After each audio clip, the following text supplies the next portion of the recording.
या ठिकाणी प्रश्न प्रकार बघा, अंकांचे कोडे हा प्रश्नाचा प्रकार आहे. या ठिकाणी प्रश्नचिन्हाच्या जागी कोणती संख्या येईल हे आपल्याला सांगायचंय. अशा पद्धतीचे गणित आल्यानंतर काय करायचं, तर उभी आडवी बेरीज करून पाहायचं, त्याच्यानंतर गुणाकार करून पाहायचा. अशा पद्धतीची गणित सोडवण्यासाठी काय लागतो, तर सराव जास्त असणं गरजेचं आहे. आता या ठिकाणी बघा, उभी बेरीज करून पाहूया. 3 आणि 5 8, 8च्या निमपट 4 आहे, पण या ठिकाणी 4 आणि 3 7 आहे, 7ची निम्मी या ठिकाणी नाही. मग आता आपण काय करूया, तर आडव्या पद्धतीने विचार करूया. यांची बेरीज होत नाही, 4 आणि 3 यांची बेरीज किती येते, 7 येते, पण या ठिकाणी 7 नाही. मग या ठिकाणी काय होईल, तर यांचा गुणाकार होईल. बघा, 3 गुणिले 4 यांचा गुणाकार किती येईल, तर 12 येईल. 3 चौक 12.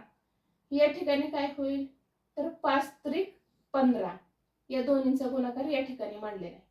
मग आता या ठिकाणी काय होईल, तर 4 गुणिले 5 होईल. मग 4 गुणिले 5 किती येईल, तर 20 येईल. म्हणजेच प्रश्नचिन्हाच्या जागी कोणती संख्या येईल, तर 20 ही संख्या येईल. म्हणजेच पर्याय क्रमांक 2 हे काय होईल, या ठिकाणी उत्तर येईल.